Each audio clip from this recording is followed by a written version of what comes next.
अपने अपने कैंडिडेटों को चुनाव मैदान में उतार रहे हैं। गाजियाबाद से डोली शर्मा जी जो है आज नामांकन कर रहे हैं और देखा जाए तो कांग्रेस का एक ऐसा चर्चित चेहरा जो कम समय में एक युवा नेत्री जो है हमारे बीच आई है, पूनम पंडित जी। हाउ यूर फील गाजियाबाद में? देखिए, जब अपनी बहन चुनाव लड़े और इतने सारे भाई बहन सपोर्ट करने के लिए आए, तो आप ही बताइए ना कैसा महसूस होता है। वही महसूस हो रहा है जो आप अपने शब्दों में नहीं बयां कर पा रहे हैं।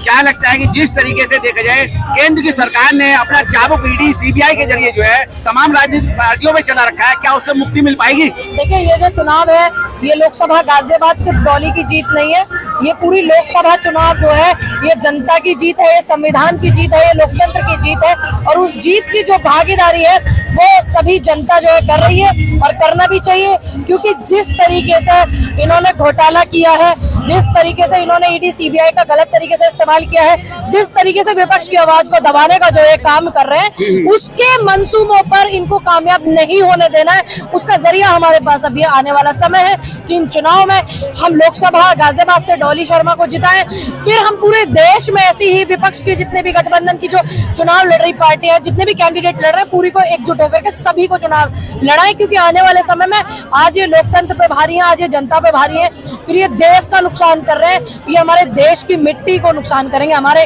भारत को नुकसान करेंगे। और जितना ये कर चुके हैं उससे सब लोग वाकिफ हैं। ये अलग बात है कि कोई बोलना नहीं चाहता, देश का मिनिस्ट्री मीडिया बोलना नहीं चाहता, आप जैसे लोग बोलते हैं, आप जैसे लोगों पर मुकदमा कर दिया जाता है, जेल में भेज दिया जाता है, आप जैसे लोगों को इतनी परेशानियों का सामना करना पड़ता है।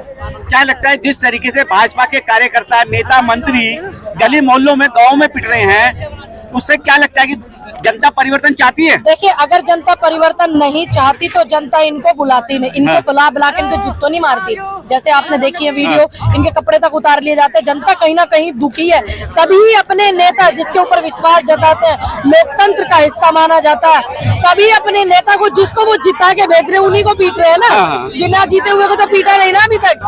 अब वो चाहे कोई भी लगा लीजिए आप, तो उन्हीं को पीटा जा रहा है जिनको जनता ने वोट दिया है। कहीं ना कहीं जनता त्रस्त है, उनको पता है लोकतंत्र खतरे में है, जनता की समस्याओं का समाधान इनके पास नहीं है, ये समाधान में समस्या घुसा दे रहे हैं। ठीक है, तो वो समझ रहे हैं, तभी तो वो पिट रहे हैं। कल की लोकतंत्र बचाओ महारैली के अंदर लाखों लोग वहाँ दिल्ली के रामलीला मैदान में पहुंचे, आपने भी नजारा देखा, पूरे देश दुनिया ने देखा, लेकिन क्या लगता है कि उसका कुछ इफेक्ट भारत की जनता पे होगा इस बार? देखिए, रामलीला मैदान एक ऐसा मैदान है, जब कोई ऐतिहासिक चीज वहाँ से होती है तो वो पूरे देश में जो है इतिहास बनाकर ही जाती है।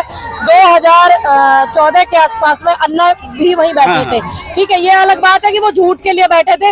आज कोरोना काल चला गया, लोकतंत्र की हत्या हो रही है, विपक्ष के नेताओं को जेल में डाला जा रहा है, लेकिन वो नहीं बोल रहे हैं, ये अलग विषय है। लेकिन वो भी वहीं से, देश उनको वहीं से जानने लगा था।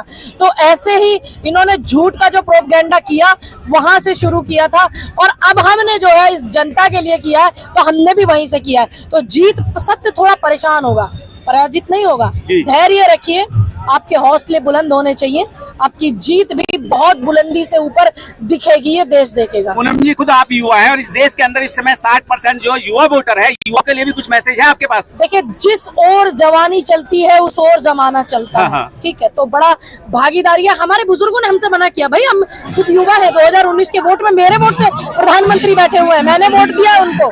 ठीक है, कि युवाओं को रोजगार मिलेगा, और कहीं ना कहीं मैं भी उनसे त्रस्त हूँ, तभी मैं बॉर्डर पे आंदोलन में गई। किसान त्रस्त तभी गया ना, तभी हम जैसे लोग जो है, आज हमें कहाँ होना चाहिए भाई, हम वेल एजुकेटेड हैं।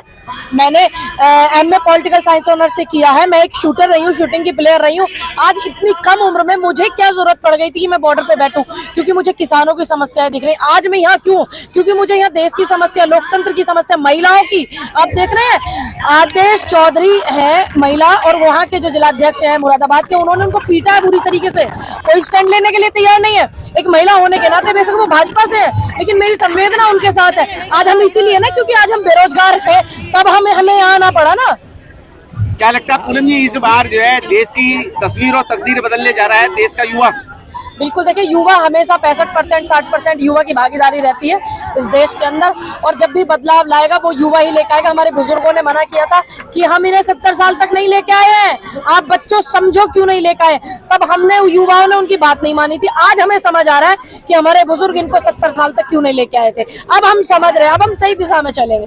क्या लगता है ईवीएम पे भी कुछ बोलना चाहेंगे? जिस तरीके से वोटों की चोरी होती है ईवीएम मैं यही बोलना चाहूंगी कि सबसे चोरी जो है ईवीएम के मामले में जो देखने को मिली, गठबंधन के प्रत्याशी मेयर चंडीगढ़ से जो जीते थे उनको जो हराया गया, और फिर माननीय सुप्रीम कोर्ट सीजे चंद्रचूड़ जी ने जो सही निर्णय लेकर के उनको जो है सही फैसला किया, इससे बड़ा उदाहरण इस लोकतंत्र में, इस भारत में हो ही नहीं सकता कि ईवीएम चोरी करती है या नहीं करती है। इससे बड़ा उदाहरण मैं क्या दूं आपको?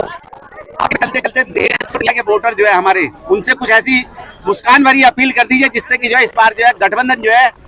देखिए, सबसे पहले आप लोग वोट जरूर डालिएगा।